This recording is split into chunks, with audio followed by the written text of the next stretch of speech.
Pieces of debris that told us that it was the remains of the Titan. The initial thing we found was the nose cone, which was outside of the pressure hull. We then found a large debris field. We found the front end bell of the pressure hull. That was the first indication that there was a catastrophic event. Hello, it's your girl, meet me in the middle. Today we're going to unwind from the middle with the Titan debris has been found. So y'all come on and meet me there. And while y'all are meeting me there, send your prayers up for the family. Shortly thereafter, we found a second smaller debris field. Within that debris field, we found the other end of the pressure hull, the aft end bell, which was basically comprised of the totality of that pressure vessel.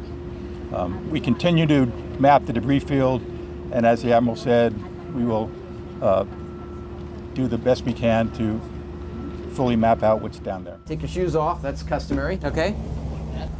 Wow. Inside, the sub has about as much room as a minivan. So this is not your grandfather's submersible. We only have one button, that's it. It should be like an elevator. You know, it shouldn't take a lot of skill. We run the whole thing with this game controller.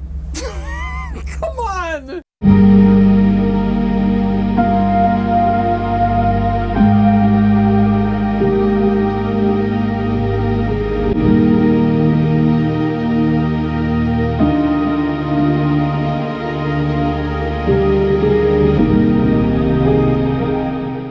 Right now at 8 o'clock, the search for the missing Titan submersible is over. The Coast Guard says it suffered a catastrophic implosion. And some major new reporting tonight. The Navy says it detected an acoustic anomaly consistent with an implosion shortly after the Titan lost contact with the surface. Now, that would have been Sunday morning. CBS News sources say that information was relayed to the Coast Guard, which used it to narrow the radius of the search area. And we learned one of the remote operated vehicles on scene today belonged to Wellfleet-based Pelagic Research Services.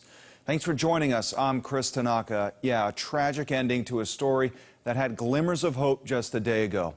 WBZ's Tammy Mutasa is live at Coast Guard headquarters in Boston, where the sad news was delivered today. Tammy? Chris, and you know, it has been a difficult day for rescuers and even more painful and heartbreaking for the families of the 5 men who will not be coming back home. This has been a massive international search that lasted several days, and now it has ended in tragedy. On behalf of the United States Coast Guard and the entire Unified Command, I offer my deepest condolences to the families. For 4 days, the entire world held out hope for a positive outcome on the missing Titanic-bound submersible. But today, the massive international search ending in tragedy. The debris is consistent with the catastrophic loss of the pressure chamber. The Coast Guard says the Titan submersible suffered a catastrophic implosion, killing all 5 people on board. A remotely operated underwater robot found 2 debris fields with 5 major pieces of wreckage about 1,600 feet away from the bow of the shipwreck. The size of the debris field is consistent with that implosion in the water column. According to OceanGate's court filings, at least 46 people successfully traveled to the Titanic wreck in 2021 and 2022. Still, the company has faced criticism for years. It follows no code and follows no jurisdiction.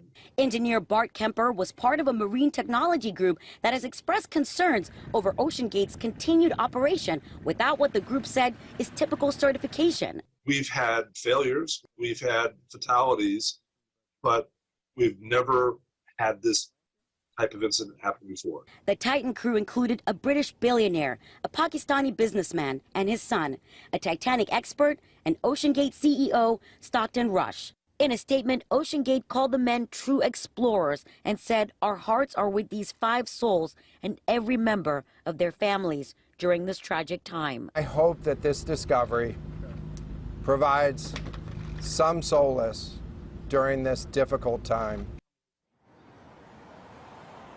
Rescue teams will be staying on scene with those underwater robots mapping out the debris field, hoping to collect more information. It is still unclear, though, if the victims will be recovered. Thanks for meeting me in the middle, and thanks for sending your prayers up for their families. Until next time, thanks for unwinding with me from the middle.